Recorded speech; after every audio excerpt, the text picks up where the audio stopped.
The following presentation does include video clips from the actual films. Viewer discretion is advised.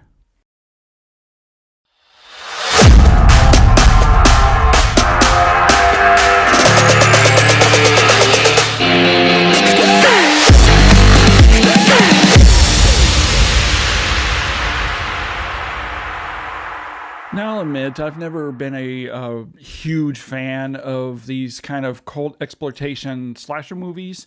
I honestly always thought of them as lowbrow or just made for shock appeal type of movies done on the cheap for a quick buck.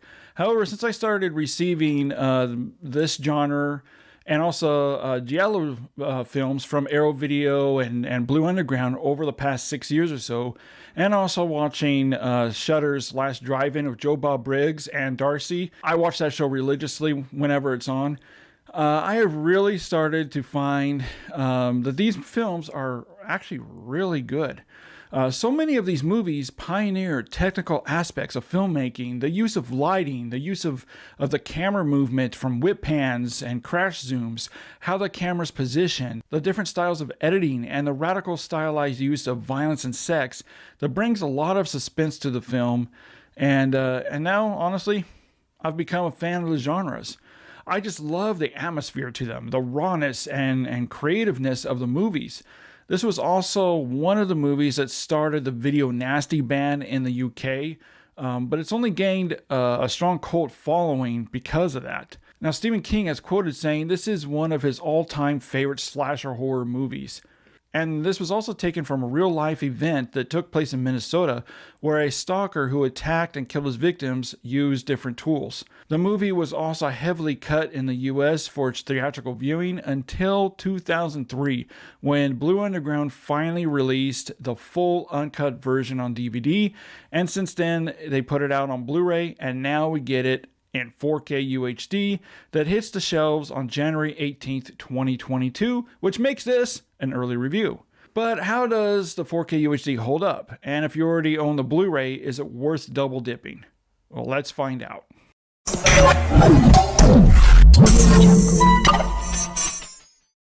So the Toolbox Murders has been given a very nice looking new 4K scan restoration from the original 35mm negative with both HDR grading and Dolby Vision, and also the corrected aspect ratio of 1:66:1. Other releases in the past had a aspect ratio of 1:85:1. Now, I don't have the Blu-ray release, so I can't give a side-by-side comparison. However, I really don't need one because Blue Underground has hit another home run where they continue to surprise me, restoring these cult horror exploitation films with stunning 4K UHD releases.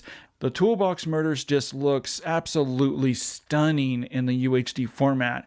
And even with the restoration cleanup job and reproduced color grading, they still maintain a very nice layer of that natural film grain that maintains that original theatrical look. I was super impressed with the crispness and details. The reproduced colors are nicely saturated and really pop.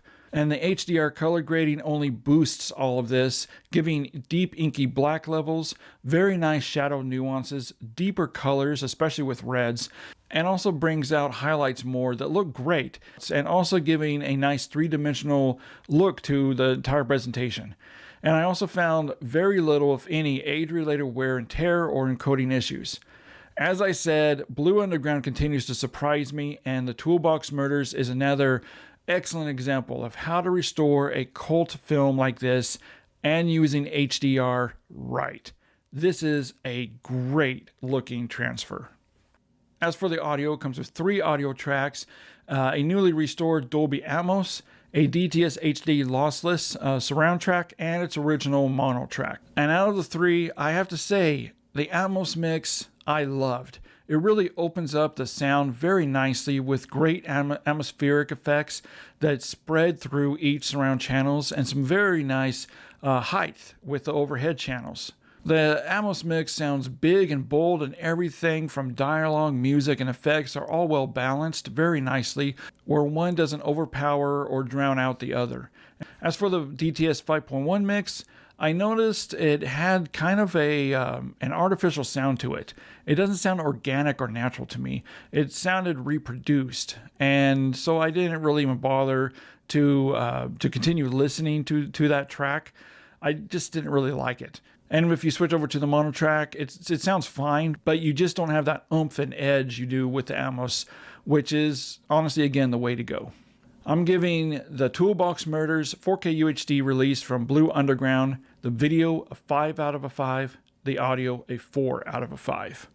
Blue Underground gives us a masterful restoration of this genre, and with some minor audio glitches aside, if you're into these sorts of exploitation slasher films, no one does them better on 4K than Blue Underground. It's another astonishing release from their catalog.